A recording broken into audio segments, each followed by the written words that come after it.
আয়াত এবং হাদিসকে সামনে রেখে কিছু কথা বলবো, শুনবো। আল্লাহ আমাদের সকলকে কথাগুলা বলে এবং শুনে, বলনেওয়ালা শুননেওয়ালা সবাই যেন আমল করতে পারি, আল্লাহ তৌফিক দান করেন।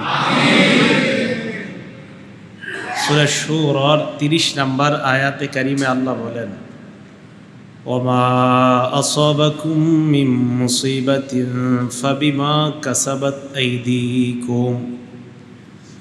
তোমাদের উপর যে বিপদ আসে, তোমাদের উপর যে বালা মুসিবত আসে, এগুলো তোমাদের হাতের কামাই, তোমাদের নিজেদের কামাই। এই কামাইয়ের কারণে তোমাদের উপর বিপদ আসে। ওয়ায়াফু আন কাসীর, আল্লাহ তো অনেকগুলা মাফ করে দেয়। আল্লাহ সব বিপদের জন্য তোমাদেরকে ধরে না, কিছু বিপদের জন্য ধরে। যদি ধরতো তো খবর ছিল। তো আল্লাহ বলেন, তোমাদের উপর যে বিপদ আসে এগুলা তোমাদের হাতের কামাই। ওয়ায়াফু আন কাসীর, আমি তো অনেকগুলো মাফ করে দিই, সবগুলোর জন্য ধরি না। ঠিকই চিন্তা করে দেখবেন কত অপরাধ আমরা করি, এরপরেও আমাদেরকে আল্লাহ ধরে না। কারণ অনেকগুলাই আল্লাহ আমাদেরকে মাফ করে দেয়, অন্যের সামনে প্রকাশ করে না। আল্লাহ আমাদের সকলকে গুনাহমুক্তভাবে নেক আমলের মাধ্যমে যেন জীবনটা আমরা পরিচালনা করতে পারি, কাটাইতে পারি, আল্লাহ তৌফিক দান করেন। তাহলে হাতের অপরাধ, হাতের কামাই, নিজেদের কর্মের কারণে বিপদ আসে।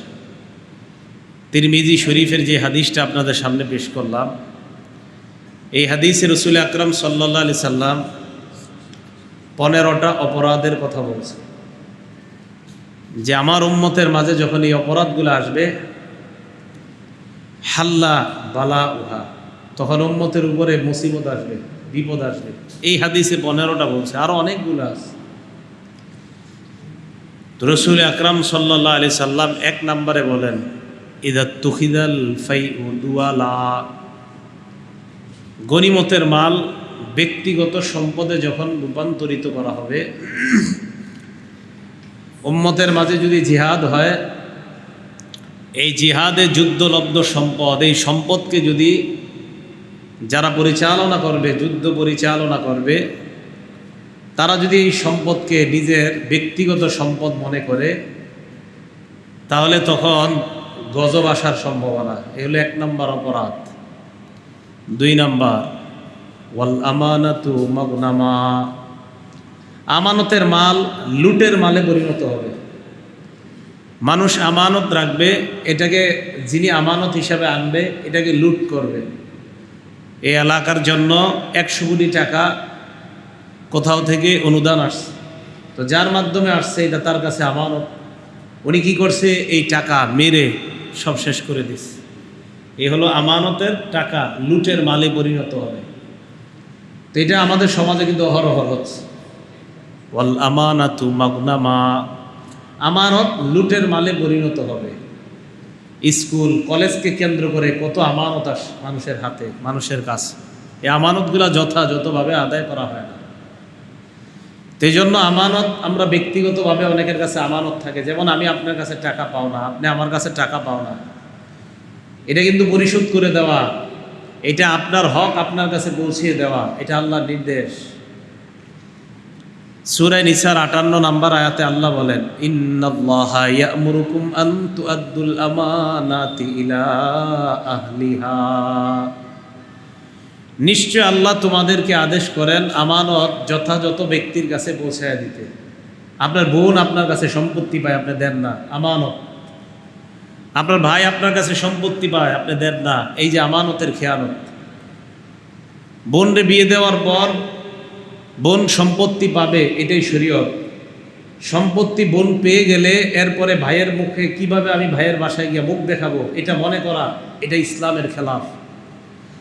বোন তার অধিকার পাবে, ভাইয়ের বাসায় আসবে, বাপের বাড়িতে আসবে, এটা ইসলামের নিয়ম। বোন তার সম্পত্তি নিয়ে গেলে আর বাপের বাড়িতে আসা যাবে না, এটা কোন ধরনের কথা? কিন্তু আমাদের সমাজ এটাই মনে করে। তো সমাজে এই যে আপনি বোনের হক আদায় করেন নাই, এটা আপনার কাছে আমানত। আপনি এই আমানত লুটে খাচ্ছেন, এটার জন্য আল্লাহর কাছে জবাব দেওয়ার জন্য আপনি দাঁড়াতে হবে। আল্লাহ আপনাকে ছাড়বে না। বুখারী শরীফের 2387 নম্বর হাদিস, এই হাদিসের মধ্যে আসছে قال رسول الله صلى الله عليه وسلم من أخذ أموال الناس يريد أداءها أدى الله عنه। নবীজি বলেন, কোনো মানুষ যদি অন্য কোনো মানুষের কাছ থেকে টাকা নেয় এই নিয়তে যে আমি দিয়ে দিব টাকাটা, আদাল্লাহু আনহু, আল্লাহ পাক রব্বুল আলামিন ওই বান্দাকে টাকা পরিশোধ করার ব্যবস্থা করে দেয়।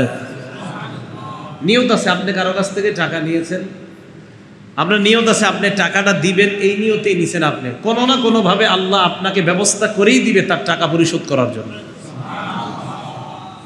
আপনার নিয়ত কি এটা তো আপনি জানেন।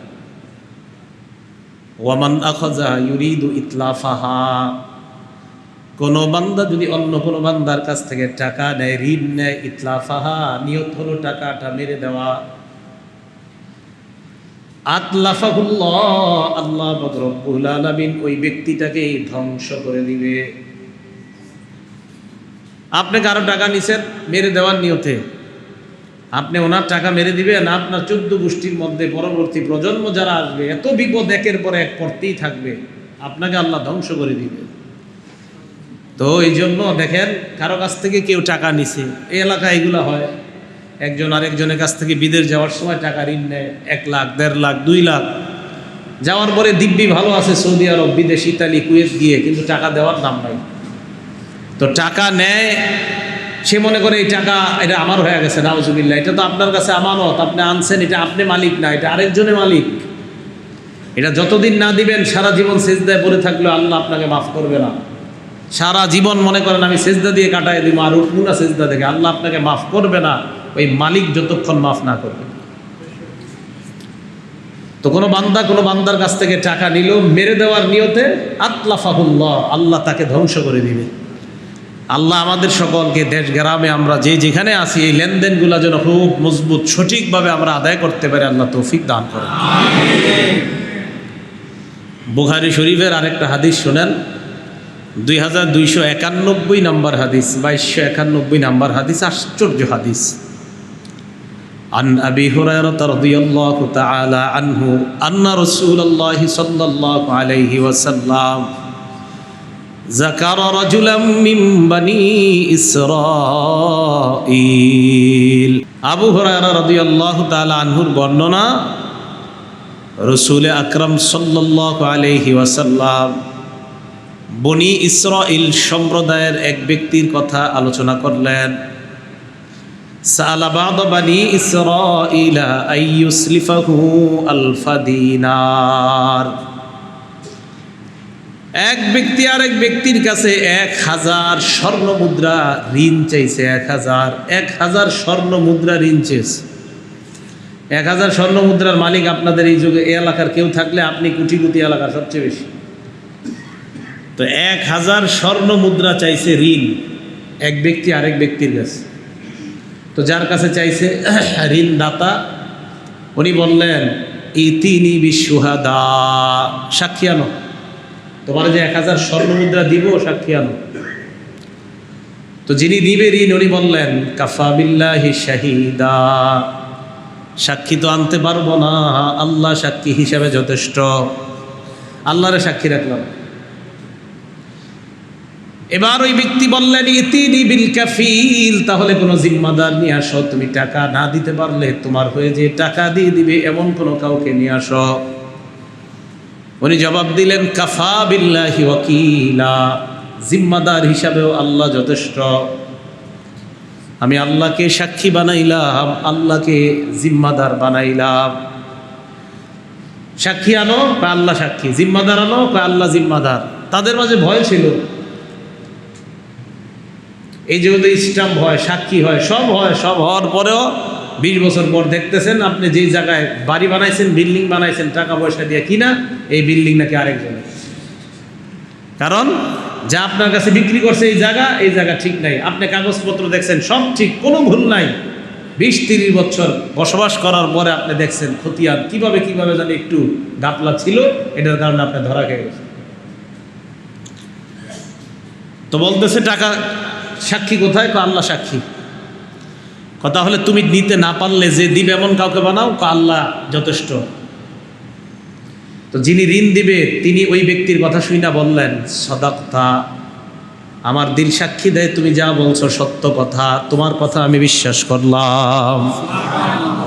তুই সত্য বলছ। ওই যে মানুষগুলো ভালো ছিল তো। এবার ওই ব্যক্তি দাফাহা ইলাইহি ইলা আজালিম মুসাম্মা, নির্দিষ্ট একটা মেয়াদে 1000 দিনার স্বর্ণ মুদ্রা দিয়ে দেয়। বিশ্বাস কাকে বলে দেখেন, স্বর্ণ মুদ্রা দিয়ে দেওয়ার পর ফাখরাজা ফিল বাহরি, যিনি ঋণ নিলেন 1000 স্বর্ণ মুদ্রা, উনি সমুদ্র পথে সফর করলেন।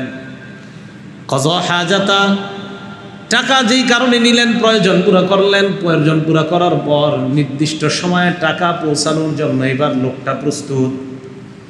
যিনি ঋণ নিয়েছেন, ঋণদাতাকে টাকা পৌঁছানোর জন্য লোকটা এবার চিন্তা করলেন কি করা যায়। টাকা রেডি, সব রেডি। এবার নদী পাড়ি দিয়ে ওই লোকের কাছে যাওয়ার জন্য একটা নৌকার প্রয়োজন, জাহাজের প্রয়োজন। ফালতামাসা মারকাবান, যানবাহন তালাশ করতে লাগলো। ইয়ারকাবুহু, যেই যানবাহনে চড়বে। ইয়াকদামু আলাইহি লিল আজালিল্লাযী আজ্জালা, যানবাহনে চড়ে নির্দিষ্ট সময়ে যেন টাকা দিতে পারে এই জন্য যানবাহন তালাশ করতে লাগলো। আল্লাহর কি কুদরত, ফালাম ইয়াজিদ মারকাবা, কোনো যানবাহন নদীতে পায় না। নৌকা নাই, জাহাজ নাই, ট্রলার নাই, লঞ্চ স্টিমার কিচ্ছু নাই। টাকা তো দিতে হবে। সাক্ষী রাখছে কাকে? আল্লাহকে। এবার ওই লোকটা দীর্ঘক্ষণ চিন্তা করার পর আখাযা খসাবাতান, একটা কাঠের টুকরা নেওয়ার পর না করাহা, কাঠটার ছিদ্র করছে, কাঠ নিস নেওয়ার পর কাঠের টুকরাটা ছিদ্র করছে। ফাদখালা ফিহা আলফা দিনার, ওই কাঠের টুকরার ভিতর 1000 স্বর্ণ মুদ্রা ঢুকাইছে। ঢুকানোর পর ওয়াসহিফাতাম মিনহু ইলা সাহিবিহি, একটা চিঠি লেখছে। ওই চিঠিটাও 1000 স্বর্ণ মুদ্রার সাথে কাঠের ভিতর দিয়ে দিস। সুম্মা জাজ্জাজা মাউদিআহা, যেই জায়গাটা ছিদ্র, ওই ছিদ্রটা ভালোভাবে বাঁধছে, ভালোভাবে বাধাই করছে। বাধাই করার পর সুম্মা আতা বিহা ইলাল বাহ, ওই কাঠ নিয়ে সমুদ্রের কিনারায় আসছে। আসার পর ফাকালা আল্লাহুম্মা, আল্লাহর দিকে তাকিয়ে বললেন, আল্লাহ ইন্নাকা তা'লামু, মাবুদ তুমি জানো, আন্নী কুনতু তাসাল্লাফতু ফুলানান আলফা দিনার, বনি ইসরাইলের ওই ব্যক্তির কাছ থেকে আমি 1000 স্বর্ণ মুদ্রা চেয়েছিলাম। সালানি শাহিদা, সাক্ষী চেয়েছিল। ফাকুলতু কাফা বিল্লাহি শাহিদা, আমি বলেছি আল্লাহ সাক্ষী হিসাবে যথেষ্ট। ফারদিয়া বিকা, মাবুদ ওই লোকটা তোমাকে সাক্ষী হিসাবে রাখার কারণে সন্তুষ্ট হয়েছে। আমার কাছে জিম্মাদার চাওয়ার পর আমি বলেছিলাম কাফা বিল্লাহি ওয়াকিলা, মাবুদ আমি তোমাকে জিম্মাদার বানিয়েছিলাম। ফারদিয়া বিকা, ওই লোকটা তোমাকে জিম্মাদার হিসাবে পেয়ে খুশি হয়ে গেছে। এবার আল্লাহর কাছে বলতে লাগলেন, আল্লাহ আজকে আমি জাহাতুয়ান আজিদা মারকাবা, একটা যানবাহনের জন্য, নৌকা টলারের জন্য প্রচুর চেষ্টা করলাম। ফালাম আকদির আলাইহি, যানবাহন খুঁজে পাইলাম না। মাবুদ তুমি তো জানো, তাই আমি আজকে অন্য চিন্তা না করে ইন্নী আস্তাউদিউকাহা, আমি তোমার উপর ভরসা রেখে, যেহেতু তোমাকে সাক্ষী রেখেছিলাম, তোমাকে জিম্মাদার বানাইছিলাম, আল্লাহ তোমার ভরসায় আমি এই কাঠের টুকরাটার ভিতর 1000 স্বর্ণ মুদ্রা আর আমার চিঠিটা, মাবুদ তোমার সাক্ষীতে আর তোমার জিম্মাদারিতে আমি নদীর মধ্যে ছেড়ে দিলাম। ফারমা বিহা ফিল বাহ, সমুদ্রে ছেড়ে দিস। সমুদ্রে ছাড়ার পর উনি বাড়িতে চলে গেছে। তো যেই লোক ঋণ দিয়েছে ওই লোকটা কি করছে, খরজা ফিল বাহরি ইয়ামজুরু, উনিও সমুদ্রের তীরে আসছে, অপেক্ষা করতেছে কোনো যানবাহন আসবে মনে হয়, ওই যানবাহনে করে আমার টাকা নিয়ে আসবে আমার ওই ভাই যিনি টাকা নিস। দীর্ঘ সময় ঘোরাঘুরি করছে, করার পর দেখে কোনো যানবাহন নাই। হঠাৎ সমুদ্রের কিনারায় দেখছে একটা কাঠ বাসতে বাসতে আসছে। আখাযা তিলকাল খসাবাতা হাতবা, চিন্তা করলো এই কাঠটা যদি নিয়ে যাই বিবি রান্নার কাজে লাগবে। কাঠটা নিচে নেওয়ার পর বিবি কি গিয়ে বললো এটা রান্নার কাজে লাগবে। কাঠ ফেরে টুকরা বানাবে, লাকড়ি বানাবে, ওই লাকড়ি দিয়ে রান্না করবে। এই নিয়তে কাঠ যখন ফারছে, ফারার পর কাঠের ভিতর তাকায় দেখে 1000 স্বর্ণ মুদ্রার একটা চিঠি দেখা যায়। এটা সহিহ বুখারীর বর্ণনা। রাসূল আকরাম সাল্লাল্লাহু আলাইহি সাল্লাম বলেন, ওই লোক চিঠির মধ্যে দেখে যে এরকম এরকম ভাই, আমি তো তোমার টাকা দেওয়ার জন্য আমি এরকম যানবাহন তালাশ করেছি, পাই নাই, তাই আমি বাধ্য হয়ে কী করবো, শেষমেশ এই পন্থা অবলম্বন করেছি। চিঠির মধ্যে এটা লেখা। তো উনি আবার কি করছে, যিনি টাকা দিয়েছে আর কি, যিনি ঋণ নিছিল, উনি আবার কিছুদিন পরে যানবাহন পাইছে, আবার 1000 দিনার স্বর্ণ মুদ্রা নিয়ে রওনা করছে, ওনার কাছে আসছে। চিন্তা করছে যদি ওইটা না পেয়ে থাকে তা আমি আজকে এটা দিয়ে দিই। আসছে, আসার পর কয় 1000 স্বর্ণ মুদ্রা নাও। ঋণদাতা যিনি ঋণ দিয়েছে তিনি বললেন, তুমি কি এমন এমন করেছো কিনা, কোনো কাঠের টুকরার ভিতরে 1000 স্বর্ণ মুদ্রার একটা চিঠি পাঠিয়েছিলে কিনা? কয় হ্যাঁ, আমি একটা স্বর্ণ মুদ্রা, একটা কাঠের টুকরার ভিতর 1000 স্বর্ণ মুদ্রা চিঠি লিখেছিলাম। আল্লাহকে সাক্ষী রেখে, আল্লাহর উপর ভরসা করে, আল্লাহকে জিম্মাদার বানিয়ে নদীর মধ্যে ছেড়ে দিয়েছিলাম, সমুদ্রের মধ্যে ছেড়েছিলাম। ঋণদাতা কয়, তোমার আর নতুন করে 1000 স্বর্ণ মুদ্রা দেওয়ার প্রয়োজন নাই। তোমার ওই দিন ওই কাঠ বাঁচতে বাঁচতে আমার বাড়ির এই সমুদ্রের কিনারায় পৌঁছে যায়। টাকা পেয়ে গেছে। কি বুঝাইতে চাইলাম, নিয়ত যদি থাকে আপনি দিবেন কারো টাকা, আল্লাহ ব্যবস্থা করে কোনো না কোনো ভাবে ওই টাকা পৌঁছানোর ব্যবস্থা আল্লাহ করে। তা আপনি তো নিয়তে করবেন, আপনি দিবেন না, এই নিয়তেই টাকা নিচ্ছেন আরেকজনের থেকে। আপনার নিয়ত হলো তার টাকা মেরে দিবেন, তা আল্লাহ আপনাকে ধ্বংস করবে। আর যদি আপনার নিয়ত থাকে না টাকা দিবেন, দেখছেন আপনি কিভাবে আল্লাহ টাকা পৌঁছাইছে, কারণ নিয়ত ছিল, পাকা নিয়ত ছিল। এই জন্য আমানত, মানুষ এটাকে লুটের মাল মনে করবে। একজনের টাকা পাইলে মনে করবে বাস কোনো মতো 10,000 টাকা ঋণ নিলাম, তো নিচে কি হয়েছে, এটা তো আমার, আর দিবেন আমার, এটাই নিয়ত, বাস লুটে বুটে এটা শেষ খেয়ে ফেলতেছে। তো এই সময়টা কি ভবিষ্যতে আসবে না চলতেছে? ওয়াল আমানাতু মাগনামা, আমানতকে মানুষ রুটের মালে পরিণত করবে। এ হলো 2 নম্বর অপরাধ। একটা কিতাব আছে নাম আস-সিলসিলাতুস সহিহাহ, এই কিতাবের 1739 নম্বর হাদিস। ক্বালা রাসূলুল্লাহি সাল্লাল্লাহু আলাইহি ওয়াসাল্লাম, আউয়ালু মা তাফকিদুনা মিন দীনিকুম আল আমানা। আল্লাহ নবী বলেন, তোমরা তোমাদের ধর্মের মধ্যে সর্বপ্রথম যে জিনিসটা হারিয়ে ফেলবে, এই জিনিসটার নাম হলো আমানত। তোমাদের ধর্মের মধ্যে সর্বপ্রথম যে জিনিসটা তোমরা হারিয়ে ফেলবে, এটা হলো আমানত। মানুষ প্রচুর পরিমাণে আমানতের খেয়ানত করবে। মানুষ কোনোভাবে কারো কাছ থেকে কিছু নিতে পারলে মনে করবে এটা আমার, লুটে পুটে এটাকে খেয়ে শেষ করবে, বাস ওই ব্যক্তি কে সে সব ভুলে যাবে। এলো 2 নম্বর অপরাধ। অপরাধ নাম্বার 3, ওয়াজ-যাকাতু মাগরামা। যাকাতকে মানুষ জরিমানা মনে করা হবে, মানে মনে করবে জাকাত দেওয়াটা এটা জরিমানা, মনে হয় আমার উপর ধার্য। জরিমানা না, জাকাত আপনি দিবেন আরেকজনকে, এটা হক। তো মানুষ মনে করে এটা মনে হয় ঋণ, এটা মনে হয় আমার উপরে ঋণ, কোনো বোঝা না, আল্লাহ আপনাকে দিছে, এটার একটা অংশ নির্ধারণ করে দিছে, 40 ভাগের 1 ভাগ জাকাত দিবেন, এটা গরিবের হক, এটা গরিবের হক। তো মানুষ এটাকে মনে করবে আমার উপর মনে হয় বাধ্যবাধকতা করা হচ্ছে।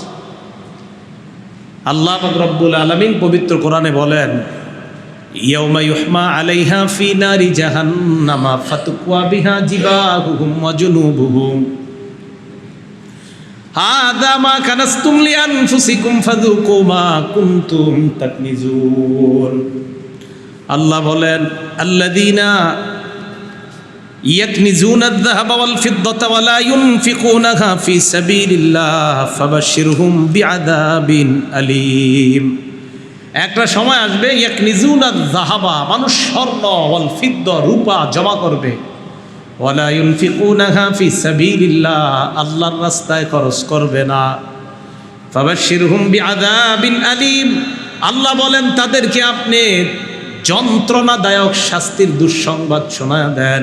এরপর কি কয় দেখেন, ইয়াউমা ইউহমা আলাইহা ফি নারি জাহান্নামা ফাতুকওয়া বিহা জিবাহুহুম। সূরা তাওবা 34-35 নম্বর আয়াত। আল্লাহ বলেন, ইয়াউমা ইউহমা আলাইহা ফি নারি জাহান্নাম ফাতুকওয়া বিহা জিবাহুহুম, ওয়া জুনুবুহুম ওয়া যুহুরুহুম হাযা মা কানাসতুম লিআনফুসিকুম ফাযুকু মা কুনতুম তাকনিজুন ইহমা আলাইহা ফি নারি জাহান্নাম। আপনার এই টাকা, আপনার স্বর্ণ রূপা সম্পদগুলা জাহান্নামের আগুনের মধ্যে গলানো হবে। গলানোর পর এই গলানো সম্পদ দিয়ে স্ত্রী বানাবে। স্ত্রী চিনেননি? লন্ডিতে স্ত্রী করেন না? স্ত্রী বানাবে। স্ত্রীর মতো বানানোর পর ফাতুকুয়া বিহা জিবাহুহুম ওয়া জুনুবুহুম ওয়া যুহুরুহুম, এক নাম্বার আপনার কপালে সেক দেওয়া হবে। যারা জাকাত দেয় না তাদের এই কপালে, প্রথমে কপালে। আগামীকাল লন্ডিতে যাবেন, যাওয়ার পরে দেখি একটু হাতটা রাখেন তো স্ত্রীর নিচে। তো এটা তো দুনিয়ার লন্ড্রি। আল্লাহ যেটা দিবে এখানে ফাতুকুয়া বিহা জিবাহুম, কপালে তুকুয়া কাওয়া ইয়াকবি, বিজ্ঞান মানে লন্ড্রি করা, স্ত্রী করা, এখানে দেওয়া হবে চেক। এক নাম্বার কপাল, 2 নাম্বার ও জুনুবুহুম, এরপর পার্শ্বে দেওয়া হবে, 3 নাম্বার ও জুহুরুহুম, পিঠে দেওয়া হবে। কোরআনে আল্লাহ 3 অঙ্গের নাম কেন বললেন? কপালের কথা বললেন, পার্শ্বের কথা বললেন, পিঠের কথা বললেন। জাকাত কারো কাছে যাওয়ার পর জাকাত দাতা যদি জাকাত দিতে না চায়, 1 নাম্বার কপালটা কুচকায়। আল্লাহ কপাল কুচকায়, তাই কপাল 1 নাম্বার। 2 নাম্বার ও জুনুবুহুম, পার্শ্ব কেন বললেন? কপাল কুচকানোর পর গামছাটা গলায় দিয়ে, সাদা লুঙ্গিটা এইভাবে হাত দিয়ে জমিদারের মতো এইভাবে পার্শ্ব দেখায়। প্রথমে কপাল কুচকানোর পর ওই লোকটা জাকাত যিনি চাইছে উনি এই জায়গায় দাঁড়ায় আছে, আর সাহেব এতক্ষণ কপালটা ছিল তার দিকে, এবার এইভাবে অ্যাঙ্গেল উনি ওই দিকে। তো এই লুঙ্গিটা ধরে হ্যাঁ তো যাও পার্শ্ব দেখাইলো, আর যাও শেষমেশ পিঠটা দেখায়, আরে হয়েছে যাও। তাই আল্লাহ 3 অঙ্গের কথা বললেন। এই 3 অঙ্গ দ্বারা শুধু 3 অঙ্গ উদ্দেশ্য না, পুরা শরীরে ছেক দেওয়া হবে। কিন্তু সাধারণত মানুষের কাছে পাওনা জাকাত, মানুষের কাছে চাইলে, অর্থ চাইলে মানুষ কপাল কুচকায়, পার্শ্ব দেখায় ভাব নিয়ে কথা কয়, পিছন দেখায় ভাব নেয়, যাও। এই জন্য আল্লাহ 3 অঙ্গের কথা বললেন। তাই যারা জাকাত না দেয় তারা তৈরি হয়ে যান। আমার আল্লাহ যেহেতু বলছে নিঃসন্দেহে আপনাকে এইভাবে ছেক দেওয়া হবে, কোনো সন্দেহ নেই। যারা জাকাত দেয় না, আল্লাহ আমাদের সকলকে বকেয়া জাকাত যারা দেন নাই ওই জাকাতগুলো যেন আদায় করে নিতে পারে, আল্লাহ তৌফিক দান করেন। জাকাত আগে যারা দেন নাই ওইগুলো দিতে হবে, কিন্তু ওইগুলা দিতে হবে। আলেমদের সাথে বসবেন, হুজুর ভুল হয়ে গেছে, আমি তো গত 10 বছর জাকাত দিই না, কি করব? ওলামাদের সাথে পরামর্শ নেবেন যে আমার এখন কি করণীয়। ভাই আপনি মারা যাবেন, মারা যাওয়ার পর আপনার সন্তানরা আপনারে কবর দিয়ে আসবে। এই যে আপনাদের পোস্টারে লেখা কবরবাসীদের রুহের মাগফিরাত কামনা, হ্যাঁ, একবার আপনাদের মনে পড়ে না এই যে বারবার শব্দগুলো লেখে কবরবাসী, এটা তো আজকে পড়তেছেন, আগামীকাল আপনার আর আমার জন্য এটা আরেকজনে পড়বে কবরবাসী। এই জন্য মনে রাখবেন তাত্তাবিউল মাইয়িতা সালাসা, কবর পর্যন্ত যখন আমি আপনি, আমার দাদা, আমার বাবা, আমার কন্যা, আমার ভাই, আমার বোনকে আমি আপনি কবর পর্যন্ত নিয়ে যাই, ওই মৃত ব্যক্তির সাথে কবর পর্যন্ত 3টা জিনিস যায়। কয়টা? 3টা। আল মাল ওয়াল আমাল ওয়াল আহাল।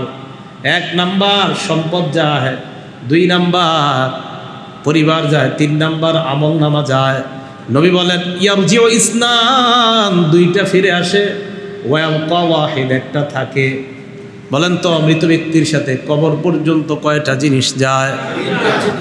1 নাম্বার সম্পদ, 2 নাম্বার পরিবার, 3 নাম্বার আমল। আল্লাহ নবী বলেন 2টা চলে আসে, 1টা থাকে। ইয়ারজিউল মাল ওয়াল আহাল, সম্পদ ফিরে আসে, পরিবার ফিরে আসে, ওয়ায়াবকাল আমাল, আমল নামা বাকি থাকে।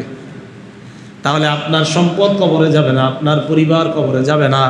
আল্লাহ বলেন দুনিয়াতে থাকতে তোমাকে আমি স্বর্ণের মালিক, রূপার মালিক, টাকার মালিক বানাইলাম, যদি জাকাত না দাও আল্লাহ কিয়ামতের ময়দানে শাস্তি দিবে। আর জাহান্নামের মধ্যে শাস্তি দেওয়ার সময় ফেরেশতারা বলবে হাযা মা কানাসতুম লিআনফুসিকুম, এই যে তোমারে কপালে ছেক দেওয়া হচ্ছে, এটা তোমার ওই সম্পদ, যেই সম্পদ তুমি দুনিয়াতে জমা করেছিলা। ফাযুকু মা কুনতুম তাকনিজুন, যা কামাই করেছে এখন তা খাও। জুকু মানে খাও, চাখো, জুকু খাও, এখন খাও, যা কামাই করছো খাও। ওই খাওয়া কি ভালো খাওয়া? শাস্তি দেওয়া। তো আল্লাহ যারা জাকাতের মালিক আছেন, আপনারা যাদেরকে অর্থ দিয়েছেন আল্লাহ, তারা জাকাতগুলো আদায় করে দেওয়া। আল্লাহ তৌফিক দান করেন। বুখারীর বর্ণনায় আসছে, মান আতাহুল্লাহু মালা, আল্লাহ যাকে সম্পদ দিয়েছে, ওয়ালাম ইউআদ্দি যাকাতা, কিন্তু সম্পদের যাকাত দেয় নাই, মুসসিলা লাহু শুজাআন আকরা, কিয়ামতের ময়দানে তার এই সম্পদ বিষধর টেকু সাপে রূপান্তরিত হবে। সাপটা হবে টেকু, আবার সাপটা হবে বিষাক্ত। এই সাপটা আপনাকে পেঁচাবে, পা থেকে পেঁচাইতে পেঁচাইতে গলা পর্যন্ত সাপ আপনাকে পেঁচায়। সাপের মাথাটা আপনার সামনে আসবে, আসার পর সাপ ওই জাকাতদাতাকে বলবে, আনা কানজুকা আনা মালুকা, আমি তোমার সঞ্চিত সম্পদ, আমি তোমার সঞ্চিত সম্পদ, আমাকে দুনিয়ায় জমা করেছিলে, আজকে আমি তোমাকে খাবো। এভাবে বলবে, এখানে পুরা শরীরটা পেঁচা এখানে আসবে, এসে বলবে আনা কানজুক, আমি তোমার সম্পদ, আনা মালুক, আমি তোমার সম্পদ, আমাকে জমা করেছিলে। তো ভাই, যাদের উপরে জাকাত ফরজ, নতুন করে যারা জাকাত ফরজ হবে তারাও দিবেন। যাদের ফরজ হয়েছে অতীতে দেন নাই, আপনার জাকাত আসছে 1 লক্ষ টাকা, আপনি 30,000 টাকার লুঙ্গি শাড়ি দিয়ে বাস বাকি 70,000 দেন নাই, ওই 70,000-এর জন্য স্ত্রী আপনার কপালে পার্শ্বে ছিদ্র আপনাকে চেক দেওয়া হবে, আর সাপ আপনাকে বলবে, কি ব্যাপার 30 দিছো বাকি 70 আমি। আপনার 1 লক্ষ জাকাত ছিল, আপনি 30,000-এর লুঙ্গি শাড়ি দিয়ে বুঝ দিয়ে দিচ্ছেন, বাকি 70-কে দিবে। তো এই জন্য আল্লাহ আমাদেরকে, যারা জাকাত আদায় করেন নাই অতীতে, জাকাতগুলো আদায় করার তৌফিক দান করেন। তো এইগুলো আপনার কয় নাম্বার? 3 নাম্বার। 4 নাম্বার, তুল্লিমা লিগাইরিদ্দিন, দিন বহির্ভূত শিক্ষার সয়লাভ ঘটে যাবে। দিন বহির্ভূত শিক্ষার সয়লাভ ঘটবে, দিন বিবর্জিত শিক্ষার ব্যাপক প্রচার প্রসার লাভ করবে। কথা বুঝছেন? দিন বহির্ভূত শিক্ষা, দিন বিবর্জিত শিক্ষার প্রচার প্রসার লাভ করবে। মানুষের মাঝে এমন শিক্ষা ছড়িয়ে দেওয়া হবে, মানুষকে বোঝানো হবে এই শিক্ষা আসল শিক্ষা। আল্লাহ নবী কয়, না না, ওই শিক্ষা আসলে ধর্মীয় শিক্ষা থাকবে না, ধর্মীয় শিক্ষার নাম দিয়ে সেখানে অন্য কিছু ঢুকানো হবে। দিন বিবর্জিত শিক্ষার সয়লাভ হয়ে যাবে। এই যে আমাদের দেশের এখন শিক্ষানীতি, এটা নিয়ে কত কথা হচ্ছে এখন, হ্যাঁ, ক্লাসে, বিভিন্ন ধর্মীয় ক্লাসে, পাঠ্যপুস্তকগুলোতে আস্তে আস্তে আপনার ধর্মীয় শিক্ষা উঠিয়ে দেওয়া হচ্ছে। নবীজি সাল্লাল্লাহু আলাইহি সাল্লামের জীবনী ছিল, এই যে একজন সংসদের একজন এমপি তো বলছে দাঁড়ায় দাঁড়ায়, জীবনী ছিল, এটা এখন নাই। আবু বকর সিদ্দিকের জীবনী নাই, ওমর ফারুক রাদিয়াল্লাহু তাআলা আনহুর জীবনী নাই, এগুলো নাই। হ্যাঁ, খুদ সংসদে একজন দাঁড়ায় দাঁড়ায় কিন্তু বলছে যে এগুলো এখন আর নাই। রাসূল আকরাম সাল্লাল্লাহু আলাইহি সাল্লাম বলেন, 4 নম্বর অপরাধ, তুল্লিমা লিগাইরিদ্দিন, দিন বিবর্জিত শিক্ষার প্রচার প্রসার করবে। তাই মুসলমান সমাজ আপনারা, আমরা যারা আছি, আমি আপনি আমার সন্তানকে শিক্ষা দেওয়ার সময় খুব সতর্কতার সাথে শিক্ষা দেওয়া। আমার সন্তানের শরীরের ভিতর, আমার সন্তানের দিল দেমাগের মধ্যে শিক্ষার নামে কুশিক্ষা ঢুকিয়ে দেওয়া হচ্ছে না, তো এই সচেতনতা আমার আপনার তৈরি করতে হবে, তাহলে আমরা বাঁচতে পারবো ইনশাআল্লাহ। সচেতন হতে হবে। নবীজি বলছেন 4 নম্বর অপরাধ হবে দিন বিবর্জিত শিক্ষা মানুষের মাঝে ছয়লাভ করবে, এটা 4 নম্বর অপরাধ। 5 নাম্বারটা দেখেন, ঘরে ঘরে হচ্ছে, আর রাজুলু ইমরাআতা, মানুষ তার বিবির পূজা করবে, বউয়ের কথা শুনবে, বিবি যা বলবে তা শুনবে, চাইটা শরীয়ত মোতাবেক হোক, শরীয়ত বহির্ভূত হোক। বিবি বলবে 32 ইঞ্চি টেলিভিশন কিনে দাও, বাস। আর রাজুলু ইমরাআ, মানুষ বিবির কথা শুনবে, বিবির আনুগত্য করবে, বিবি যা বলবে তা শুনবে। হঠাৎ বিবি একবার বলবে, আমার কন্যাটা 9 বছর 10 বছর বয়স হয়ে গিয়েছে, এখন একটু পার্লারে নিয়ে সাজাইলে কি ক্ষতি? তো স্বামী বলবে, ওলামায়ে কেরাম নিষেধ করে, এগুলা নাকি ঠিক না। কারে হুজুরে বুঝে নাকি? আপনি নেন মেয়ের একটু সাজান। স্বামীর কথা শুনবে, স্বামীর সব কথা শুনবে। মুসলিম শরীফের 2125 নম্বর হাদিস, 2125 নম্বর হাদিস, عن عبد الله بن مسعود رضي الله تعالى عنه قال, عبد الله بن مسعود رضي الله تعالى عنه বর্ণনা, لعن الله الواشمات, আল্লাহ পাক রব্বুল আলামিন ওই নারীর উপর অভিশাপ দেয়, ওই নারীকে অভিশাপ দেয়, আল ওয়াশিমাত, যেই নারী অন্য নারীর শরীরের মধ্যে চিত্র এঁকে দেয়, চিত্র অঙ্কন করে দেয়, উল্কি এঁকে দেয়। ওয়াল মুস্তাওশিমাত, যেই নারী অন্য নারীকে গিয়ে কয় আমার শরীরে চিত্র এঁকে দাও, আমার শরীরে চিত্র অঙ্কন করে দাও। ঢাকা শহর অহরহ চলতেছে, দেশ গ্রামে এখন আসছে কিনা আমার জানা নাই। ওয়ান নামিসাত, যেই নারী অন্য নারীর চোখের উপরের ভুরুর চুলগুলা উঠায় দেয়, এই নারীকে আল্লাহ অভিশাপ দেয়। ওয়াল মুতানাম্মিসাত, যেই নারী অন্য নারীর কাছে গিয়ে বলে আমার ভুরুর চুলগুলা উঠায় দাও, এই চুলের সৌন্দর্য, ভুরুর চুল উঠায় সৌন্দর্য বাড়ায়, ভুরুর চুল উঠায় সৌন্দর্য বাড়ায়। গ্রামগঞ্জে অন্যদিকে ঢুকে গেছে, এদিকে ঢুকছে কিনা জানি না, ভুরুর চুল উঠায়। এটার কি করে জানেন? ভুরু ব্লাক উঠায়। হ্যাঁ, এর উপর অভিশাপ। আর স্ত্রী স্বামীকে এগুলো বলে, স্বামী সব মেনে নিচ্ছে। আর রাজুলু ইমরাআহ, পুরুষ তার স্ত্রীর কথা শুনবে, যা বলবে শুনবে। তো আলেমরা বললে আরে ঠিক না তো এগুলা, তো স্ত্রী বুঝাইবে। আর তোর কি বুঝে, কথা কি শুনবেন না আপনার ছেলে মেয়ের কি দেখবেন? ছেলে মেয়ের ভালো চান নাকি হুজুরের কথা শুনবেন? তো স্বামী কয় কি কোনটা? ছেলে মেয়ে, আমার কথা শুনবেন, ছেলে মেয়ে ঠিক থাকবো। হুজুরের কথা শুনবেন, এগো উপরে জুলুম।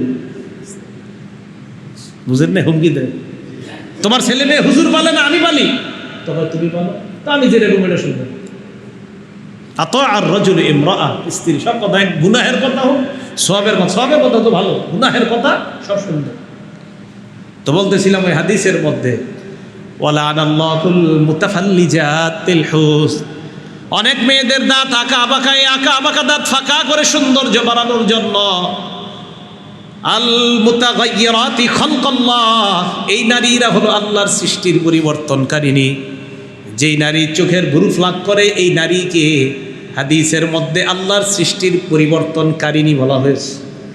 সূরা নিসার 119 নম্বর আয়াতে ইবলিস আল্লাহরে কি কয় দেখেন, লাউদিল্লাহুম, আমি আপনার বান্দাদেরকে পথভ্রষ্ট করব, ওয়ালা উমান্নিয়ান্নাহুম, আমি তাদেরকে মিথ্যা আশ্বাস দিব, ওয়ালা আমুরান্নাহুম, আমি তাদেরকে আদেশ করব, ফালাইবাত্তিকুন্না আযানাল আনআম, তারা যেন পশুর কান ছিদ্র করে। মানুষ এখন পশুর কান তো দূরের কথা, পুরুষের কান ছিদ্র করে মেয়েদের মতো স্বর্ণরূপা পরে। দেখছেন আপনারা মনে করছেন নবীজি কি এগুলো জানে নাকি? 1500 বছর আগে নবীজি জানা গেছে, আল্লাহ বলে আমাদের নবীজির মাধ্যমে আল্লাহ আমাদেরকে জানায় গেছে। আর আল্লাহ কোরআনে তো আর আগে বলে দিচ্ছে, মানুষ শয়তানের কথা শুই না, পশুর কান ছিদ্র করা আগে ছিল কুসংস্কার, এখন পশু বাদ দেওয়া, মানুষ মানুষের কান ছিদ্র করে, পুরুষ পুরুষের কান ছিদ্র করে। এরপর ইবলিস কয় ওয়ালা আমুরান্নাহুম ফালাইগাইয়িরুন্না খালকাল্লাহ, আমি তাদেরকে আদেশ করব তারা যেন মাবুদ তোমার সৃষ্টি পরিবর্তন করে দেয়। আওয়াজ দিয়ে বলেন নাউজুবিল্লাহ। আমি তাদেরকে আদেশ করব তারা যেন আল্লাহর সৃষ্টি পরিবর্তন করে দেয়। ভুরু ফ্লাক করা, ভুরুর চুল উঠানো, আল্লাহর সৃষ্টি পরিবর্তন করা। তা আব্দুল্লাহ ইবনে মাসউদ রাদিয়াল্লাহু তাআলা আনহুর এই বর্ণনা, এক মহিলার কানে গেছে এই বর্ণনা। ওই মহিলা সারাদিন কোরআন পড়ে। আব্দুল্লাহ ইবনে মাসউদের কাছে আসছে, আসার পর কয় আমি শুনলাম আপনি নাকি বলেন এই নারীরা অভিশপ্ত। ইবনে মাসউদ কয় হ্যাঁ। ওই নারী কয় ইন্নী আরা শাইআম মিন হাদিহি আলা ইমরাতিকাল আন, আমি এই মুহূর্তে আপনার বিবিকে যদি তালাশ করি, আপনার বিবির মধ্যেও এই অপরাধের কোনো একটা না একটা পাওয়া যাবে। নবীর সাহাবারে কয়। আব্দুল্লাহ ইবনে মাসউদ বলেন ফাজহাবি ফানজুরি, যাও ঘরে আছে আমার বিবি, এখনই চেক করো। সুবহানাল্লাহ, যাও চেক করো। মহিলা চেক করছে, ফালাম তারা শাইআ, চেক করে কোনো কিছু পায় নাই। বাহিরে আসছে, আসার পর কয় মা রাআইতু শাইআ, অভিশপ্ত কাজ করে যেই নারীরা, এমন কোনো কিছু আপনার বিবির মধ্যে পাই না। নবীর সাহাবা কয় লাউ কানা কাযালিক, তুমি যদি বলো আমার বিবির মধ্যে ইবলিসি ওই কর্মকাণ্ডের একটা যদি থাকতো, লাম নুজামিহা, এমন বিবির সাথে আমি ঘর সংসার করতাম না। নবীর সাহাবারা কত কঠোর, কি বলো তুমি? মানে ওই মহিলা হুমকি দিছিল যে আপনার বিবির মধ্যে খুঁজলে তো এরকম একটা পাওয়া যাবে, এগুলা খুঁজো। তুমি যদি পাইতা কোনো এক সামান্য লেশ মাত্র, আমি তার সাথে স্ত্রী সুলভ আচরণ করতাম। সহিহ বুখারী এটা বর্ণনা আছে, 5941 নম্বর হাদিস। আবু বকর সিদ্দিক রাদিয়াল্লাহু তাআলা আনহুর কন্যা আসমা রাদিয়াল্লাহু তাআলা আনহা, ওনার বর্ণনা। এক মহিলা নবীজির কাছে আসছে, খুব মন দিয়ে শুনেন। আসার পর নবীজিকে বললেন, ইয়া রাসূলুল্লাহ ইন্না ইবনাতি আসাবাতহাল হাসবা, হুজুর আমার মেয়েটার মাথায় বসন্ত রোগ হয়েছে, এই বসন্ত রোগের কারণে আমার মেয়ের মাথার চুলগুলা পড়ে গেছে। আল্লাহ নবী বললেন, কি জানতে চাও? কাফা আসিলু ফিহি, আমি কি আমার মেয়ের মাথায় অন্য কোনো চুল লাগাইতে পারবো কিনা, পর চুলা লাগাইতে পারবো কিনা, আরেকজনের চুল আমার মেয়ের মাথায় লাগাইতে পারবো কিনা? নবীজি কয়, কেন এটা জিজ্ঞাসা করলা? কয়, ইন্নী জাওয়াজতুহা, সবে মাত্র মেয়েটাকে বিয়ে দিছি, স্বামী কি বলবে মাথার চুল না থাকলে, চুল লাগাইতে পারবো কিনা? আল্লাহ নবী জবাব দিলেন, লাআনাল্লাহুল ওয়াসিলাত ওয়াল মাউসুলাত, অন্য বর্ণনায় ওয়াল মুস্তাউসিলাত। নবীজি বলেন, লাআনাল্লাহুল ওয়াসিলাত, যে অন্যের চুল কারো মাথায় লাগায় তার উপর আল্লাহ অভিশাপ দেয়, যার মাথায় লাগানো হয় তার উপর অভিশাপ দেয়। এখন বের হয়েছে আপনার হেয়ার কি জানে একটা রিপ্লেস প্লান্টেশন, হ্যাঁ হেয়ার লাইফ, চুল আরেকজনের চুল প্রতিস্থাপন করে দেয় মাথার মধ্যে। এটা আপনি দেখছেন কি, মানে এটা অভিশপ্ত কাজ। রাসূল আকরাম সাল্লাল্লাহু আলাইহি সাল্লাম 1500 বছর আগে বলে, নারী চুলের সৌন্দর্য বাড়ানোর জন্য চুল বিভিন্ন দিক দিয়ে বাড়ানো, চুল কাইটা কাইটা একদম ছোট করা, দুইটা আল্লাহর সৃষ্টির পরিবর্তন করা। যেমনিভাবে অতিরিক্ত চুল লাগানো, এটাও সৃষ্টির পরিবর্তন করা। আর নারীকে যেই চুলের সৌন্দর্য আল্লাহ দিয়েছে, এটা কাইটা একদম পুরুষের মতো ছোট বানানো, এটাও সৃষ্টির পরিবর্তন করা। নবীজি বলেন, এই নারী যে এই কাজ করে আর যার মাথায় করা হয়, উভয়টাকে আল্লাহ অভিশাপ দেয়। তো স্বামীরে যা বলে স্বামী তাই শোনে। মনে আসেনি হাদিস ভুলে যায় না। 5 নাম্বার, ও আত রাজুল ইমরাআতা, ওই যে 5 নাম্বার অপরাধ, স্বামী তার বিবির কথা শুনবে, স্ত্রী যা বলবে তা শুনবে, গুনাহের কথা বললেও শুনবে। এটা হলো 5 নাম্বার, স্ত্রী যা বলবে তাই শুনবে, গুনাহের কথাও শুনবে। 6 নাম্বার, আক্কা উম্মা, মায়ের নাফরমানি করবে, মায়ের কথা শুনবে না, স্ত্রীর আনুগত্য করবে, মায়ের কথা শুনবে না। মা আর স্ত্রীর কথা নবী একসাথে বলছে। এটা আমাদের সমাজে দেখা যাচ্ছে যে একটা পুরুষ তার বিবির কথা শুনবে, পাশে তার মা, যে বিবি আর মা একসাথে, বিবির কথা শুনবে, মায়ের নাফরমানি করবে, মায়ের কথা শুনবে না। হ্যাঁ আছে অনেক মারাও আবার আছে গুনাহের কথা বলে, উল্টাপাল্টা কথা বলতে পারে, সেটা আলেমদেরকে জানান, ওলামায়ে কেরামকে জানান, আমার আম্মা তো এই কথা বলে, আমার আম্মা তো এই কথা বলে, যেই কাজ না যায় এই কাজ করতে বলে, তখন কী করবো? আমার আম্মা সুদ খাইতে বলে, আমি কী করবো? না, সেটা আলেমদেরকে জানান। কিন্তু সাধারণত ওই আমাদের সমাজে যা হয় আর কি, যে বিবি বাস এক চেটিয়া স্বামীকে সব বুঝায়, আর অন্য দিক দিয়ে স্বামী মায়ের বিরুদ্ধে হতে যায়। তাহলে 5 নাম্বার স্ত্রীর আনুগত্য করবে অপরাধ, 6 নাম্বার অপরাধ মায়ের নাফরমানি করবে। এই জন্য মায়ের নাফরমানি করা যাবে না। রাসূল আকরাম সাল্লাল্লাহু আলাইহি সাল্লাম বলেন যে মা আর বাবা, হুমা জান্নাতুকা ওয়া নারুক, এরা তোমার জান্নাত, এরা তোমার জাহান্নাম, এরা খুশি জান্নাত, এরা খুশি না তো জাহান্নাম। এই জন্য এক হাদিসে রাসূল আকরাম সাল্লাল্লাহু আলাইহি সাল্লাম বলেন, রিদর রব্বি ফি রিদল ওয়ালিদাইন, আল্লাহর সন্তুষ্টি মা বাবার সন্তুষ্টির মধ্যে, ওয়া সাখাতুর রব্বি ফি সাখাতিল ওয়ালিদাইন, আল্লাহর অসন্তুষ্টি মা বাবার অসন্তুষ্টির মধ্যে। মা বাবা সন্তুষ্ট, আল্লাহ সন্তুষ্ট, মা বাবা অসন্তুষ্ট, আল্লাহ অসন্তুষ্ট। এই জন্য মা বাবা যদি বদ্দিনও হয়, অন্য ধর্মের অনুসারীও হয়, সেই মা বাবাকে কিন্তু ছেড়ে দেওয়া যায় না। হ্যাঁ, ওই মা বাবার নাফরমানি সুলভ কথা শোনা যাবে না, কিন্তু তাদেরকে ধমক দিয়েও কিছু বলা যাবে না। আল্লাহ পাক রব্বুল আলামিন পবিত্র কোরআনে বলেন, ওয়াইন জাহাদাকা আলা আন তুশরিকা বিমা লাইসা লাকা বিহি ইলমুন ফালা তুতি'হুমা, মা বাবা যদি তোমাকে শিরিক করতে বলে, আমি আল্লাহর সাথে নাফরমানি করতে বলে, ফালা তুতি'হুমা, তাদের এই কথাগুলা তুমি শুনবা না, এই কথার আনুগত্য করা লাগবে না। শোনো, এই কথার আনুগত্য করা লাগবে না, এর অর্থ এই না তাদেরকে ধমক দিবা, না না। ওয়াসাহিবহুমা ফিদ দুনিয়া মারুফা, যতদিন দুনিয়াতে থাকবা তাদের সাথে সুন্দর ব্যবহার করবা, দুনিয়াতে যতদিন থাকবা সৎ ব্যবহার করবা। হ্যাঁ, নাফরমানি কথা বললে সেই কথা শোনা যাবে না, কিন্তু যতদিন দুনিয়াতে আসো ততদিন তাদের সাথে সুন্দর ব্যবহার করা, সুন্দর আখলাক প্রদর্শন করা। তো 5 নাম্বার অপরাধ, স্বামী তার স্ত্রীর কথা শুনবে বেশি। 6 নাম্বার অপরাধ, স্বামী বা পুরুষ তার মায়ের নাফরমানি করবে। 7 নাম্বার অপরাধ, ওয়াদনা সদিকা, মানুষ তার বন্ধুকে আপন বানাবে। আবা 8 নাম্বার, বাবাকে দূরে ঠেলে দিবে, বন্ধুদেরকে আপন বানাবে, বাবাকে দূরে ঠেলে দিবে। বন্ধুরা তার আপন হবে, বাবা তার দূরের হবে। সে তার বিভিন্ন বিষয় বন্ধুদের সাথে শেয়ার করবে, সে তার বাবা মায়ের বিরুদ্ধে পর্যন্ত বন্ধুদের সাথে বলবে। তো বাবা তাকে করবে দূর, বন্ধুদেরকে আপন করবে। নবীজি বললেন গজব আসার অপেক্ষা করো, গজব এসে যাবে। এটা হলো 8 নাম্বার। 9 নাম্বারটা শোনেন, দেখেন তো 9 নাম্বারটা আছে কিনা আমাদের সমাজে। ওয়াজহারাতিল আসওয়াতু ফিল মাসাজিদ, মসজিদের মধ্যে হট্টগোল হবে, আওয়াজ হবে, আন্দাজি চিল্লাচিল্লি হবে। হ্যাঁ, 1 মিনিট দেরি হয়েছে ইমাম সাহেব আসতে, আরে হুজুরে কি করে না করে, এই প্রথমে একজন শুরু করে এক কোণা থেকে, এবার পুরা মসজিদ হয়ে গেছে। ওয়াজহারাতিল আসওয়াতু ফিল মাসাজিদ, মসজিদের মধ্যে হট্টগোল হবে, আওয়াজ হবে, চিল্লাচিল্লি হবে। নামাজের 5 মিনিট বাকি আছে মসজিদের মধ্যে, হঠাৎ এসে একজন শুরু করছে, কি ব্যাপার তোমার ছোট মেয়েটার বিয়ে হয়েছে কিনা? এবার কয় হ্যাঁ হ্যাঁ বিয়ে হওয়ার কথা, শুরু হয়ে গেছে কথাবার্তা। আশেপাশে কয়েকজন কথা বলতে বলতে পুরা মসজিদের মধ্যে আওয়াজ। হঠাৎ মসজিদে একদিন কোনো একটা আয়োজন হয়েছে, আয়োজনের পর এলাকাবাসীর পক্ষ থেকে খাবারের ব্যবস্থা হয়েছে, অথবা কোনো একটা আয়োজনের পর কোনো একটা খাবারের ব্যবস্থা আছে। এই খাবার খাওয়ার জন্য এবার পুরা মসজিদে মনে হয় মিছিল, আন্দোলন। পুরা মসজিদ, মানে মসজিদ ভেঙে ফেলার সুযোগ থাকলে ভেঙে ফেলত। ওয়াজহারাতিল আসওয়াতু ফিল মাসাজিদ, 9 নাম্বার অপরাধ, মসজিদের মধ্যে আওয়াজ হবে, হট্টগোল হবে।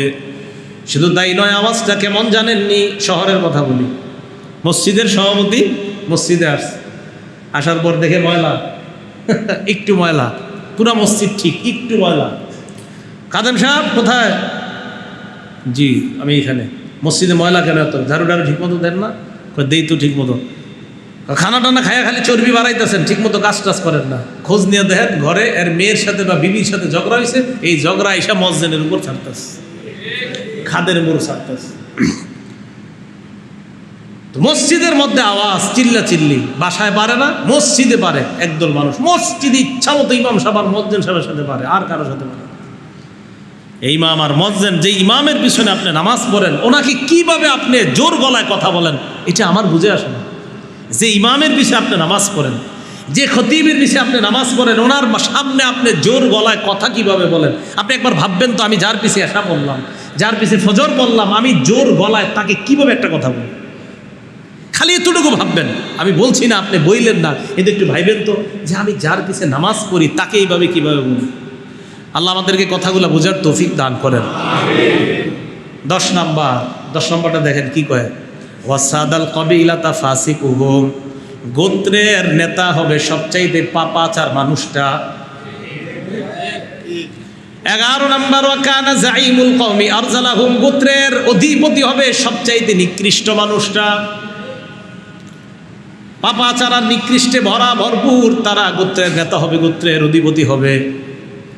12 নম্বর, ওয়াজহারাতিল কাইনাত ওয়াল মাআজিফ, গায়িকা আর বাদ্যযন্ত্র বাড়তে থাকবে।